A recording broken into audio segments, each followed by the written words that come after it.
ठीक है। सो यहाँ देखिए, तो मैंने अभी डिफरेंस बताया था कि प्रोसेस, प्रोग्राम और थ्रेड के बीच में क्या डिफरेंस है। ठीक है, तो जो थ्रेड है वो लाइट वेट होते हैं। ठीक है, और एक चीज ध्यान रखना, पहले क्या होता था कि सिंगल कोर सीपीयू हुआ करते थे। क्या होते थे? Single core CPU. तो उसमें क्या होता था, अगर मान लो मैं आपको ही 10 अलग अलग काम बोल दूं और आपको बोलूं कि 10 के 10 काम इंपॉर्टेंट है, ठीक है, तो क्या क्या करोगे? उसे कैसे फिनिश करोगे एक लिमिटेड टाइम में? चाहे तो आप एक ही टास्क को पूरा एकदम एंड तक करो, बाकी को छोड़ दो, या फिर पहले जो है ऐसा काम करो कि यहाँ पे कंटेक्स्ट स्विचिंग कर दो। पहले के 5 मिनट इस टास्क को दिए, बाकी के 5 मिनट अगले टास्क को दिए, फिर बाकी के 5 मिनट अगले टास्क को, लाइक राउंड रॉबिन। ठीक है, थोड़ा थोड़ा टाइम शेयर करते जाओ सबको। ठीक है, तो इससे जो है आप क्या करते हो ना, यहाँ पे करते हो कंटेक्स्ट स्विचिंग। जब भी सिंगल कोर सीपीयू होता था पहले के टाइम में, तो वो क्या करता था ना, टाइम को स्लाइस कर देता था। टाइम को क्या कर देता था? स्लाइस। जैसे कि अभी मैं ये एक्लिप्स चला रहा हूँ, ठीक है, अब जैसे ही मिनिमाइज किया तो वो जो अभी मेमोरी वगैरह किसको मिल रही थी? एक्लिप्स को, अब वो मिलने लग गई इसको, फिर इसके बाद। ठीक है, तो यहाँ पे आपने बहुत बार ऐसा देखा हो, जब बहुत बड़ी या हैवी एप्लीकेशन चल रही होती है तो एक एप्लीकेशन से दूसरी एप्लीकेशन में स्विच करना बहुत टाइम लगाता है। ठीक है, तो वहाँ वो से बोलते हैं कंटेक्स्ट स्विचिंग, क्योंकि वो जो है ना टाइम को बांटता है। ठीक है, और एक एक करके सबको मौका देता है। ठीक है, तो ये सारी चीजें होती हैं इसके अंदर। तो अभी तो सारा काम सीक्वेंसली चल रहा है, अब मैं इंडिपेंडेंटली ये काम करना चाहता हूँ। ठीक है, प्रोसेस तो बाय डिफॉल्ट होता है जावा में, आपको प्रोसेस का कुछ करने की कोई जरूरत नहीं है। ठीक है, लेकिन अगर आपको थ्रेड बनाने हैं तो थ्रेड बनाने के 2 तरीके होते हैं हमारे पास। ठीक है, सबसे पहला वे क्या होता है?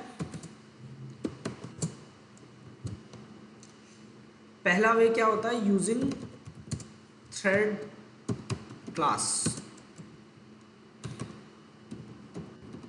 दूसरा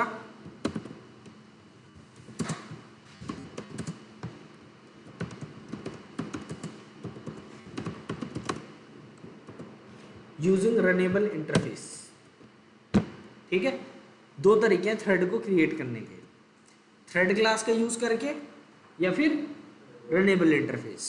तो जैसे ये ईट था,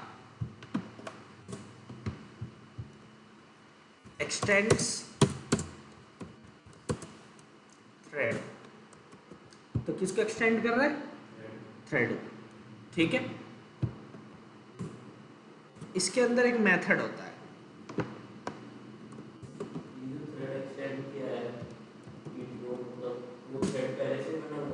हाँ पहले से बना जावा डॉट लैंग पैकेज में।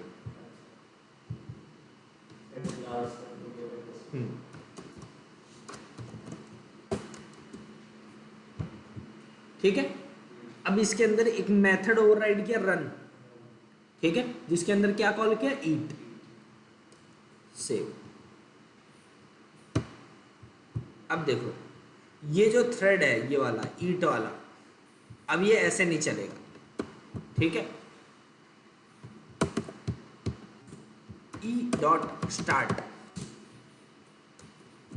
ठीक है, रन। देखो टॉकिंग, वॉचिंग, ईटिंग स्टार्टेड हो गया। तो इन लोगों ने जो टॉकिंग और वॉचिंग था, क्या ईटिंग खत्म होने का वेट किया? नहीं, पहले ही चल गए। फिर से रन करो, क्या ईटिंग खत्म होने का वेट कर रहे हैं कोई? नहीं। और जरा ये देखो, ईटिंग स्टार्टेड बाय थ्रेड, और क्या नाम है उस थ्रेड का? थ्रेड 0। ठीक है, और ये सारे काम किसके थ्रू हुए हैं? मेन। तो अब ये 2 चीज इंडिपेंडेंट हो गई, मेन थ्रेड अलग है और थ्रेड 0 अलग है। ठीक है, उससे कोई मतलब नहीं है, ठीक है। यहाँ पे दोनों इंडिपेंडेंट है, ठीक है, पैरेलल में चल रहे हैं दोनों। हाँ,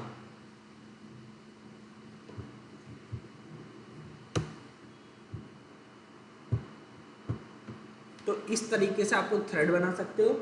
और उसके अंदर का जो रन मेथड है उसको कभी भी डायरेक्टली कॉल मत करना। थ्रेड को हमेशा क्या किया जाता है, स्टार्ट किया जाता है। क्या किया जाता है, स्टार्ट, ठीक है। तो ये देखो जरा, ई डॉट स्टार्ट, ठीक है।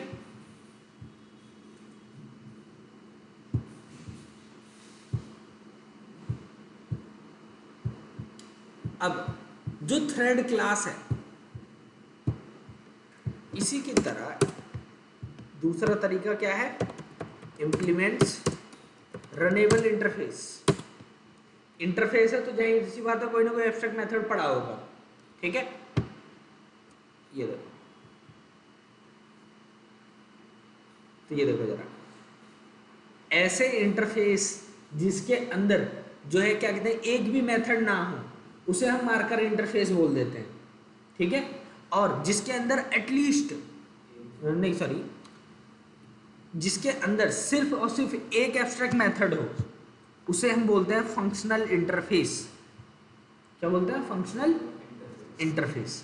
इसकी पता है आगे भी बहुत ज़्यादा यूज होती है, ये आगे जाके लैम्डा एक्सप्रेशन वगैरह में काम आते जाते हैं, जो भी फंक्शनल इंटरफेसेस होते हैं, ठीक है। तो जो रनेबल इंटरफेस है उसके अंदर एक ही एब्स्ट्रैक्ट मेथड है, क्या नाम है उसका, रन, ठीक है।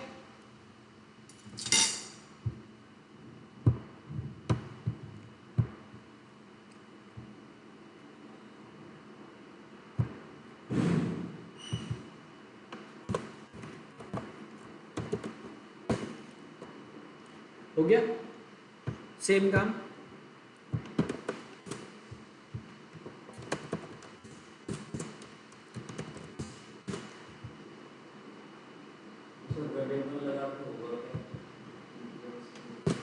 ये जो है जैसे आप इसे इम्प्लीमेंट करोगे रनेबल इंटरफेस से तो ये थ्रेड बन जाएगा, हाँ, ठीक है, हाँ।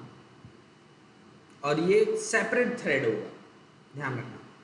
मेनली ये रनेबल से हम ये बता रहे हैं कि ये एक टास्क है, ठीक है, टास्क है जो कि थ्रेड के थ्रू चलाया जाएगा, ठीक है।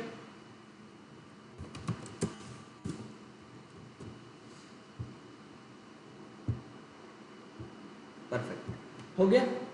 लेकिन एक चीज ध्यान रखना, जो थ्रेड क्लास होती है वो तो डायरेक्ट स्टार्ट मेथड को कॉल कर सकती है क्योंकि उसके अंदर है, लेकिन जो रनेबल है वो तो इंटरफेस है और उसके अंदर सिर्फ और सिर्फ एक ही एब्स्ट्रैक्ट मेथड है। तो अगर रनेबल वाले को आपको चलाना है तो आप ऐसे नहीं चला सकते।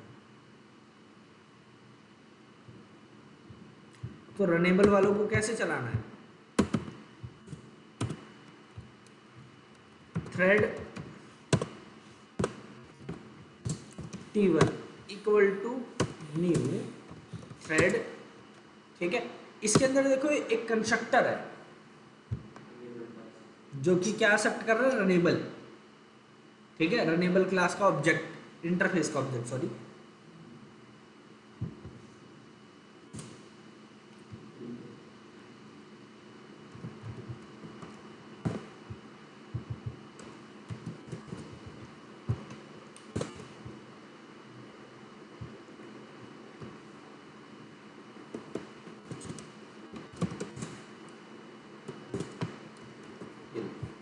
दोनों थ्रेड बन गए, ठीक है।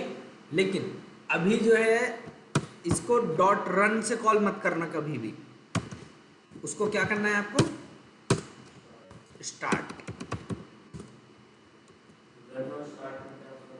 देखो जब भी आप स्टार्ट करते हो तो स्टार्ट इंटरनली रन मेथड को ही कॉल करता है, इंटरनली किसको कॉल करता है, रन मेथड को, ठीक है। देखो स्टार्ट कॉल कर रहा है किसको, स्टार्ट 0, ठीक है। अब ये जो है, नहीं वो बात तो ठीक है, ये जो है थ्रेड क्लास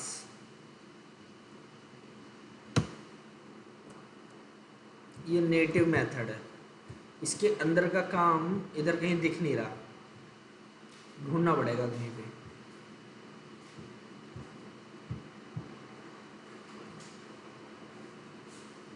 आ जाओ आ जाओ।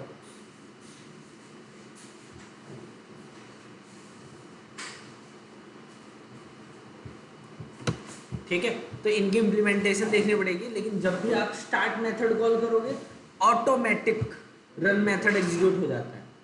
ठीक है, तो थ्रेड को, दोनों थ्रेड को हमने स्टार्ट कर दिया और ईट वाले को भी, तो 3 थ्रेड हमने क्या कर दिए, स्टार्ट कर दिए रन। देखो जो आपका मेन थ्रेड है वो तो मेन के थ्रू ही चलवाया जा रहा है, क्या लिखा है, मेन मेन। ठीक है, और जो वॉचिंग टीवी है ये कौन सा थ्रेड चला रहा है, 2, और जो ईटिंग स्टार्टेड है और टॉकिंग 1। ठीक है, और ईटिंग फिनिश्ड थ्रेड 0। अब मान लो 3 थ्रेड पैरेलल में चल रहे हैं, कोई गारंटी है कि कौन पहले चले कौन बाद में, नहीं। रन क्या आया पहले, eating, watching, talking.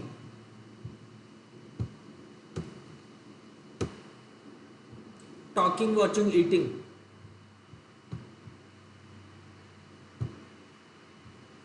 Talking, eating, watching. Eating, talking, watching. Watching, eating, talking.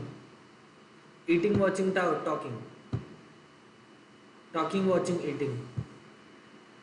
ठीक है, तो ये इंडिपेंडेंट हैं मेन थ्रेड से, तो ये चारों पैरेलल में चल रहे हैं, चारों।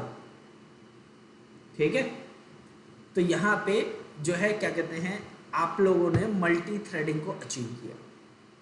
जब मल्टीपल थ्रेड एक समय पे चलाए जाते हैं तब। ठीक है, और जो थ्रेड होता है उसकी भी स्टेट्स होती हैं, थ्रेड की क्या होती है, स्टेट्स होती हैं। ठीक है, कौन कौन सी स्टेट्स होती हैं,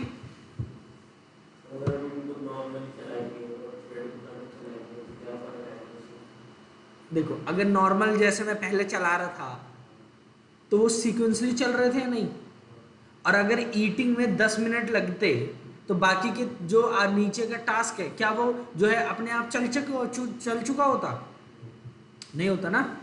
जब तक ईटिंग फिनिश ना हो जाती, जब तक आगे का टास्क नहीं चलता, तो ये ब्लॉकिंग नेचर है।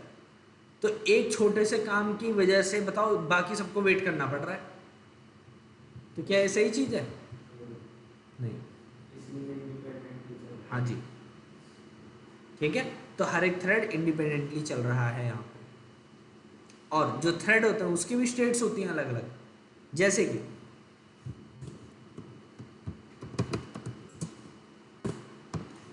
E dot gate state save, क्या लिखा हुआ आ रहा है, न्यू। ठीक है, फिर जैसे ई डॉट स्टार्ट किया तो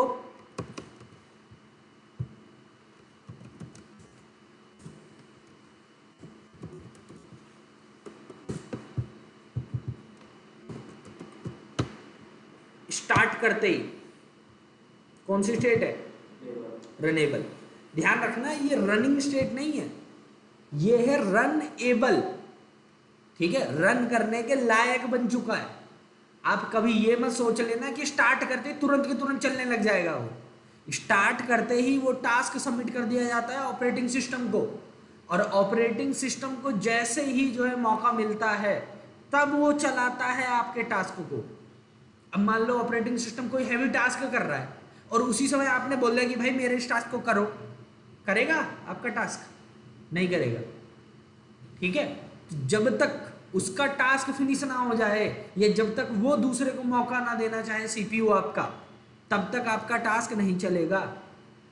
तो आपका टास्क चलाना कब है वो डिपेंड करता है सीपीयू के ऊपर। ठीक है, ऐसा मत सोचना कि स्टार्ट करते तुरंत स्टार्ट हो जाता है। ठीक है, तो इसीलिए इसका नाम दिया गया है run able.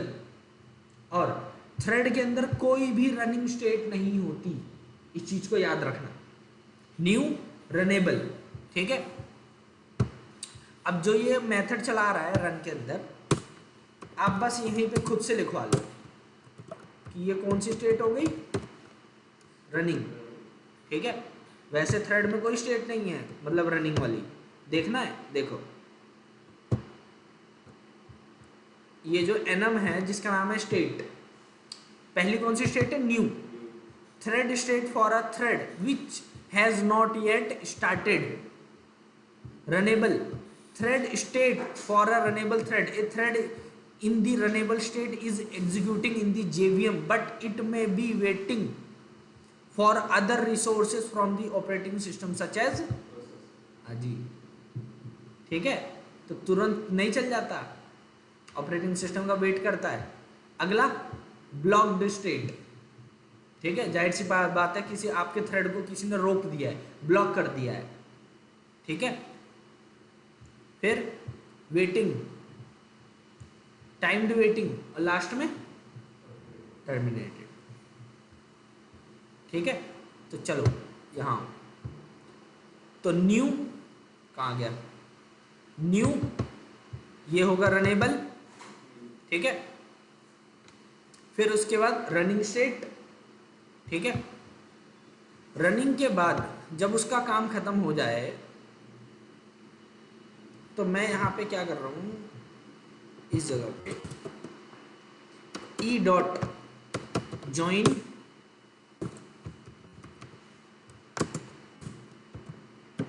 E dot gate state, sorry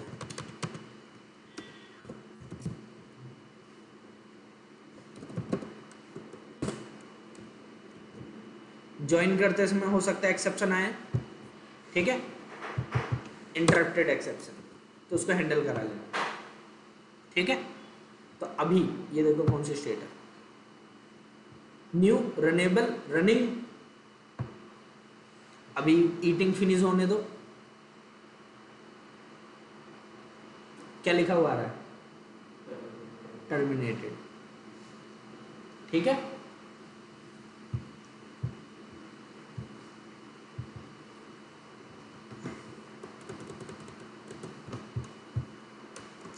E dot join जो मैंने लिखा है, मैंने बोला जब तक ईटिंग वाला थ्रेड फिनिश ना हो जाए, जब तक ये नीचे का कोड नहीं चलना चाहिए, ठीक है।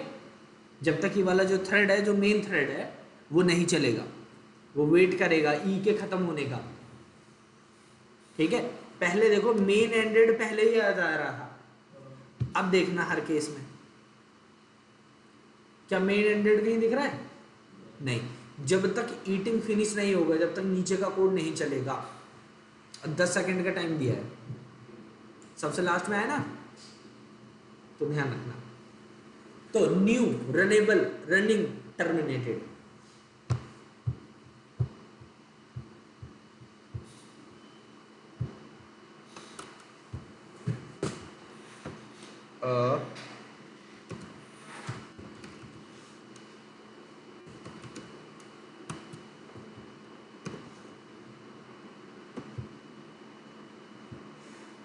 काम करो, थ्रो डिक्लेरेशन लगा रहा हूं, कौन बार बार ये करता रहेगा।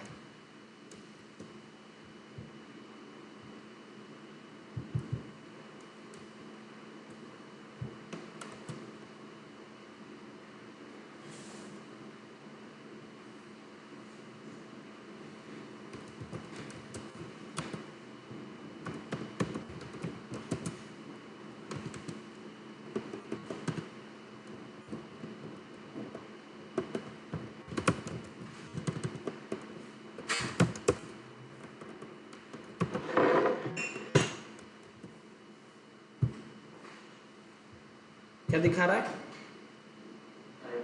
टाइम टू वेटिंग, ठीक है। क्योंकि मैंने उसको अभी 1 मिली सेकेंड के लिए रोका है, ठीक है, इसलिए टाइम टू वेटिंग दिखा रहा है।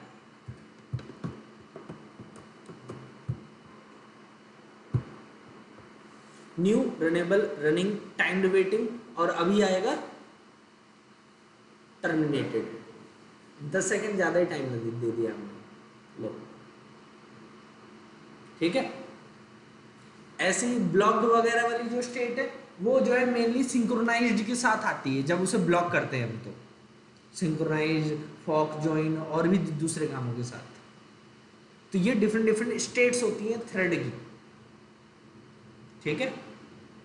और जावा के पहले वर्जन्स में थ्रेड का नाम एक यूनिक नंबर असाइन नहीं होता था, ठीक है। लेकिन जावा 21 के बाद जो प्रोजेक्ट लूम लॉन्च हुआ था वर्चुअल थ्रेड्स का, उसके बाद नंबरिंग देना अलाउड हो गया, मतलब मैंडेटरी हो गया, ठीक है। तो जावा अपने आप हर एक थ्रेड जो बनता है उसको एक यूनिक नंबर प्रोवाइड कराता है।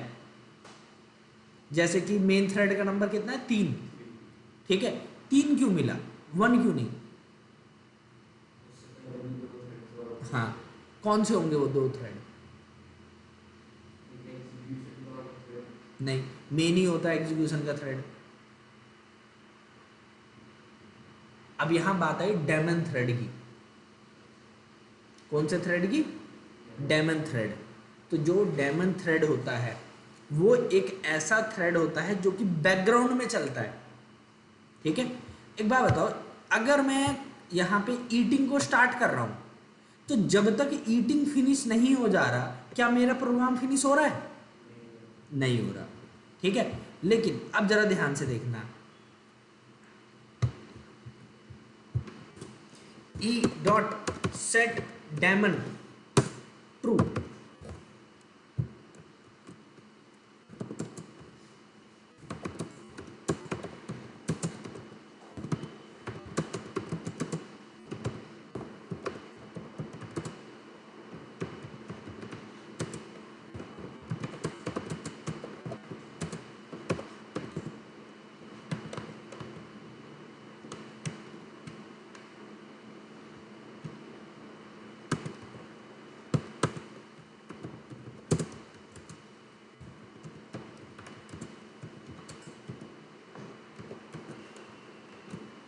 सुनो, रन किया, ये देखना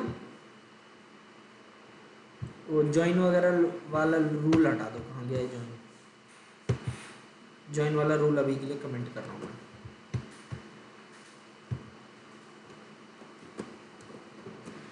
ठीक है।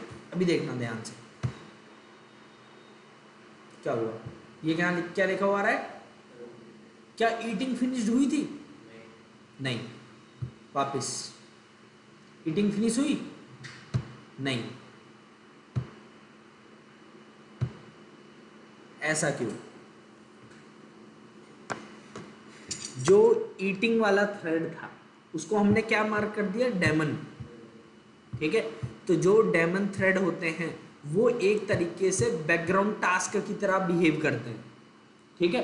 तो जो जेवीएम होता है वो क्या करता है ना, इन थ्रेड्स को इग्नोर मार सकता है, ठीक है। आपने थ्रेड चला तो दिया, ईटिंग स्टार्टेड हो गई थी, लेकिन मेन जो आपका जेवीएम है जो उसे चला रहा है वो इस चीज का वेट नहीं करेगा कि डेमन थ्रेड फिनिश हो, ठीक है। जैसे ही बाकी सारे थ्रेड खत्म हो गए वैसे ही उसने जो है बंद कर दिया, उसे शट डाउन कर दिया, उसने ईटिंग फिनिश होने का कोई वेट नहीं किया। इसका यूज केस क्या है आप जरा वो देखो। एक बात बताओ, मैंने आप लोगों को बोला है कि जो आपका जावा है वो ऑटोमेटिक मेमोरी मैनेजमेंट करता है। कैसे करता है?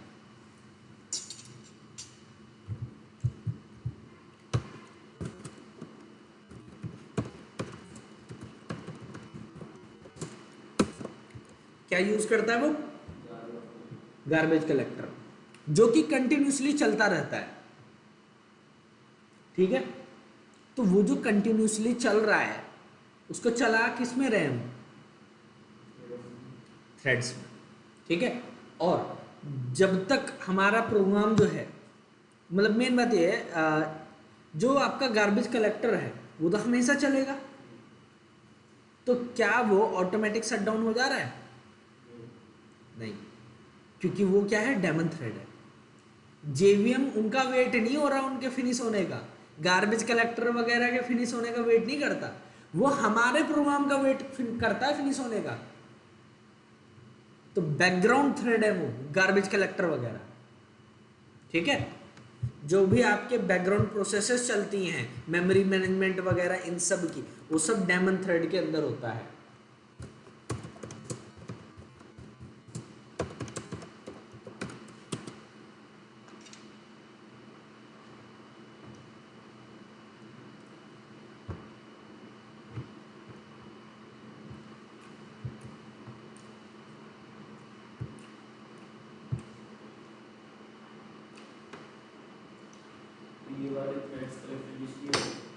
क्या ये वाले थ्रेड्स कभी फिनिश फिनिश हो सकते हैं अगर उनको प्रॉपरली टाइम मिला तो, लेकिन अगर वो टाइम ज़्यादा ले रहे हैं और यूज़र का काम खत्म हो गया तो जेवीएम उन्हें तुरंत बंद कर दे रहे हैं।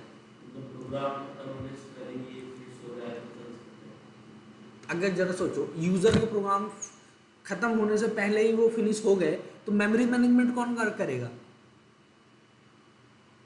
लेकिन अगर उन पर टाइम प्रोग्राम बड़ा है और टाइम कम दे दिया फिनिश होने का डेमोक्रेट को तो जल्दी फिनिश हो जाएगा। जल्दी फिनिश हो जाएगा, वो मानता हूँ, वो हो जाएगा आराम से, कोई दिक्कत नहीं है। ठीक है, ये तो वो है जब आपने टाइम कम दिया है, लेकिन टाइम ज़्यादा दे रखा हो तो, और ऐसे काम में जिसमें टाइम ज़्यादा लगे, जो कि इन्फिनिट टाइम तक चलता रहे, जैसे कि गार्बेज कलेक्टर जो होता है, जब तक यूज़र का काम खत्म ना हो जाए गार्बेज कलेक्टर बंद हो जाना चाहिए पहले, बस। हाँ, अगर कोई दूसरा डेमन थ्रेड है जो पहले खत्म हो बाद में खत्म हो, उससे हमें कोई मतलब नहीं है। पहले खत्म हो जा रहा है तो हो जाएगा, कोई दिक्कत नहीं है, लेकिन इंपॉर्टेंट वाले डेमन थ्रेड नहीं खत्म होने चाहिए। ठीक है, जरा देखो क्या लिखा है, डेमन थ्रेड्स रन्स इन, हाँ, low priority, use for support task, automatically killed when JVM, हाँ ठीक है। जरा देखो real examples of daemon thread, garbage collector, finalizer method, ठीक है, background monitoring task, logging and clean up services, तो ये सारे एग्जांपल हैं डेमन थ्रेड्स के। हम डेमोक्रेट्स को शो नहीं करा सकते। सो मतलब जैसे हमने ईटिंग वाला किया था तो शो नहीं होगा बाद तो सो हो तो रहा था, ईटिंग स्टार्टेड, में। आपने पहले ही बंद कर दिया तो कैसे सो होगा? उसे बंद ही मत करो पहले, ठीक है, तो डेमन थ्रेड बना क्यों रहे हो उसे अगर करना है तो ये चीज है। तो ये आपका डेमन थ्रेड है, ठीक है, बस 2 ही पॉइंट याद रखना जो काम के हैं, ये वाले।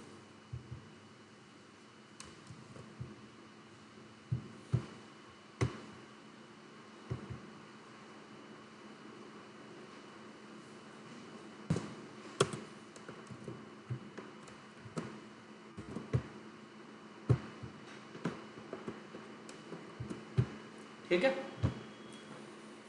तो ये आपका डेमन थ्रेड्स है, ठीक है। अब हर एक थ्रेड की एक प्रायोरिटी होती है, जैसे कि मैंने अभी इसे चलाया, अभी हर एक थ्रेड की प्रायोरिटी कितनी है? 5, ठीक है, 5 जो है मीडियम प्रायोरिटी है, ठीक है। और ये सब अभी कौन से ग्रुप से बिलोंग कर रहे हैं? मेन थ्रेड ग्रुप से बिलोंग कर रहे हैं सारे। अब आप चाहो तो इसमें और भी चीजें ऐड कर सकते हो, ये तो बेसिक हुआ थ्रेड का। अब थ्रेड में भी एडवांस आते हैं आप, ठीक है, थ्रेड्स में भी जो है क्या कहते हैं आप लोग, fork, join, pool, virtual threads के बाद भी आप लोग बहुत सारे अलग अलग टास्क कर सकते हो, एग्जीक्यूटर फ्रेमवर्क, बहुत सारे अलग अलग टास्क होते हैं हमारे पास, ठीक है, थ्रेड पूल को कैसे मैनेज करते हैं, और भी अलग अलग टास्क। ये तो अभी बेसिक है जस्ट, ठीक है। कोई आदमी अगर सिर्फ थ्रेड को ही करने बैठेगा ना, कम से कम 1 से 1.5 महीना आराम से जाएगा, कम से कम, ठीक है, क्योंकि थ्रेड में बहुत सारी कंडीशंस होती हैं। तो ये अभी बेसिक है, अभी आगे और होगा, अभी सिंक्रोनाइजेशन वगैरह बाकी है, एग्जीक्यूटिव फ्रेमवर्क बाकी है, ठीक है, और वर्चुअल थ्रेड भी है आजकल। तो जावा का बहुत इंपॉर्टेंट फीचर है वर्चुअल थ्रेड, जो कि किसी और लैंग्वेज में नहीं मिलेगा। जावा ने पूरी मार्केट में तहलका मचा दिया था वर्चुअल थ्रेड्स को लॉन्च करके। आप मिलियंस ऑफ थ्रेड बना सकते हो यूजिंग वर्चुअल थ्रेड्स। वरना ये बोला जाता है कि थ्रेड्स हमेशा लिमिट रखने चाहिए, ठीक है, और किसके अकॉर्डिंग रखना चाहिए, sorry, run time dot gate run time dot available processors.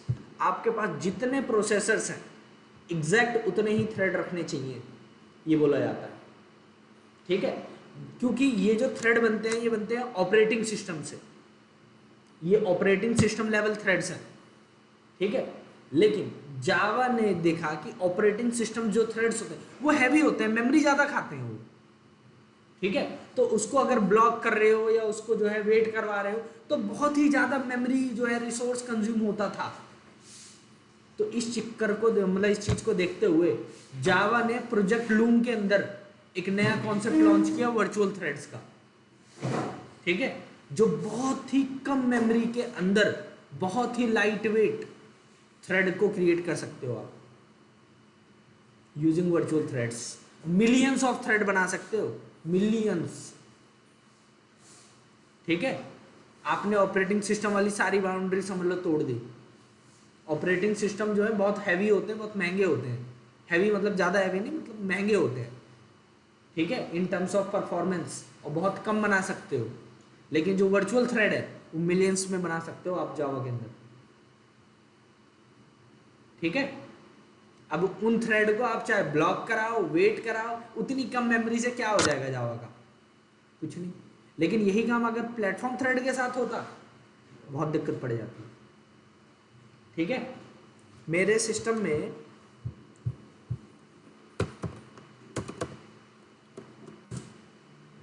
Total 8 core है, 4 फिजिकल 4 वर्चुअल,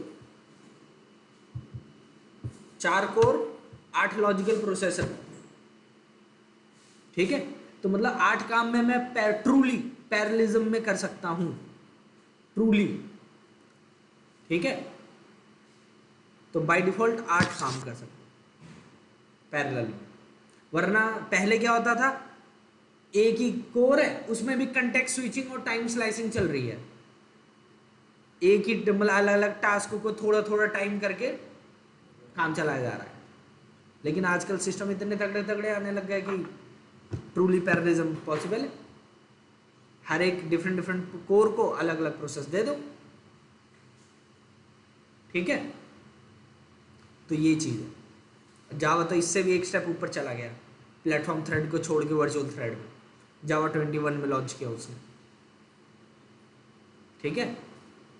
अभी देखना आगे के टाइम पे जो क्या कहते हैं वो है, क्या बोलते हैं, AML का ज़्यादातर मॉडल ट्रेनिंग वगैरह जितना भी काम होगा सारा जावा में करेंगे लोग, क्योंकि जावा जो है सबसे ज़्यादा एफिशिएंट बना देगा उस काम को करने में, इसीलिए, ठीक है। ऐसे ही नहीं जावा एवरग्रीन लैंग्वेज है और जो है 30 साल से मार्केट में टिकी पड़ी है।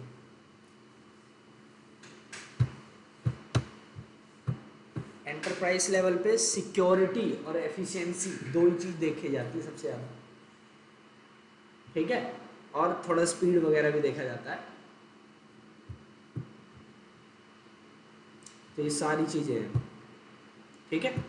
तो इतना ट्राई करना, फिर कल आगे बढ़ते हैं इसमें सिंक्रोनाइजेशन वगैरह बाकी चीज़ें, ठीक है।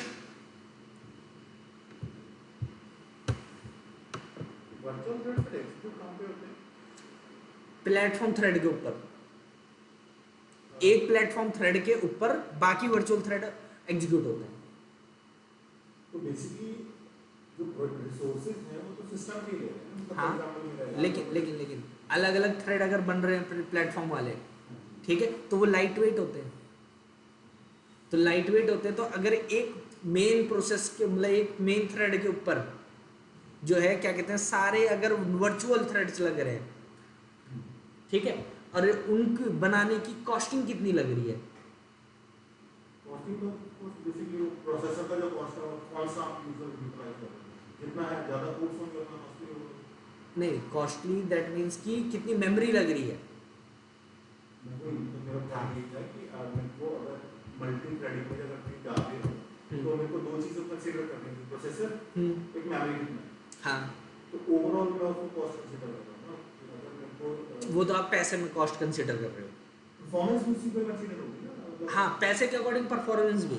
लेकिन अब मान लो आपकी एप्लीकेशन है, उसमें बहुत सारे छोटे छोटे टास्क हो रहे हैं, ठीक है, जैसे HTTP रिक्वेस्ट आ रही है सर्वर पे। मल्टीपल रिक्वेस्ट भी आ रही है। हाँ, तो हाँ, तो अब मल्टीपल रिक्वेस्ट आ रही है, हर एक रिक्वेस्ट के लिए एक सेपरेट थ्रेड बनाओगे आप। एक थ्रेड कितना लेता है, मतलब लगभग कितना ले लेगा? रिसोर्सेज कितने हैं? हाँ, तो डिफाइन करते हैं ना, कई बार लाइट रहते हैं। हाँ, तो लाइट वेट जो भी जितना भी होगा, ठीक है, मान लेते हैं कि जो भी नॉर्मल थ्रेड बनता है वो जो है कम से कम 1 से 2 MB ले रहा है, और जो वर्चुअल थ्रेड है वो जो है समझ लो 10 से 15 KB लेगा। सुनो ये देखो, platform thread heavy, OS manage large fixed stack, और यहाँ पे light weight JVM manage small dynamic stack. जो प्लेटफॉर्म थ्रेड है अप्रॉक्स 1 MB डिफॉल्ट, और इसको आप कॉन्फ़िगर भी कर सकते हो, ठीक है, साइज वगैरह। और यहाँ पे हाँ, ठीक है, creation cost high very low, maximum threads 1000 से 10,000 प्रैक्टिकल लिमिट, और ये ठीक है, कंटेक्स्ट स्विचिंग OS लेवल पे, ठीक है।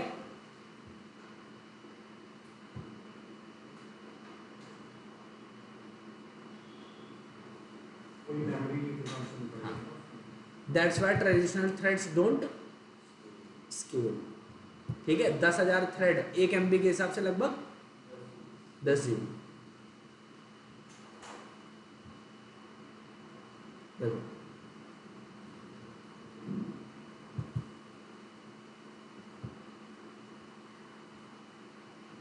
ये इसने बोला कि कोड खुद से ट्राई कर लो।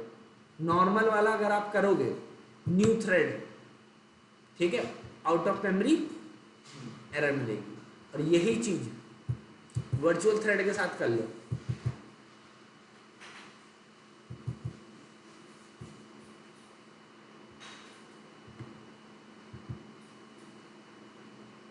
जो स्टैक मेमोरी होती है वो हीप में स्टोर करेगा, लेजी एलोकेशन, स्टैक कंप्रेशन,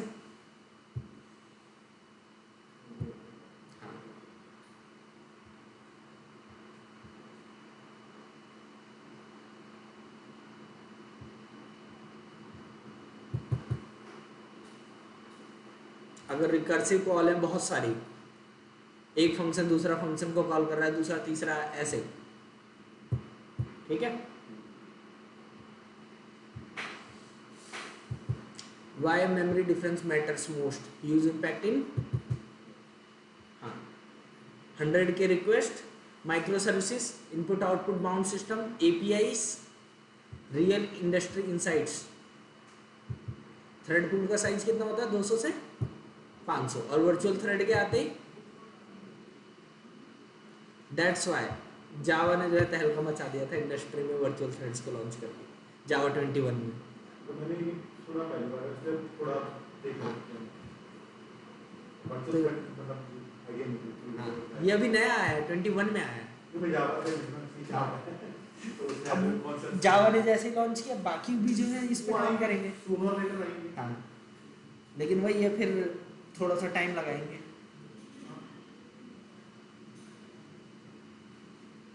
तो वैसे भी शुरू से मतलब माइक्रोसॉफ्ट की डॉट नेट ये जावा के पीछे पीछे चल रही है। हाँ, ये तो इसीलिए थोड़ी सी ज़्यादा स्टेबल है, बिकॉज़ जब न्यू मतलब व्हेन आई स्टार्टेड, हाँ, उस टाइम तक जो डॉट नेट फ्रेमवर्क था वो पूरा एस्टैब्लिश हो चुका था। जावा लैंग्वेज वाइज एस्टैब्लिश थी, कंपोनेंट लाइब्रेरी बहुत अच्छी थी, बट माइक्रोसॉफ्ट ने C# के साथ विजुअल स्टूडियो में जो आईडी दिया था वो ज़्यादा एफिशिएंट दिया था, इसकी वजह से काफ़ी यूज हुआ। हाँ, तो जब शुरू से इसकी जावा की पीछे आ जाए। हाँ, नेटबीन्स वगैरह पहले इतने अच्छे थे नहीं, फिर धीरे धीरे एक्लिप्स लॉन्च हुआ। 12-13 के अराउंड में मैंने स्टार्ट किया था। उस टाइम इनका UI just like a normal ID simple editor type का था। ओके। नहीं था उस टाइम।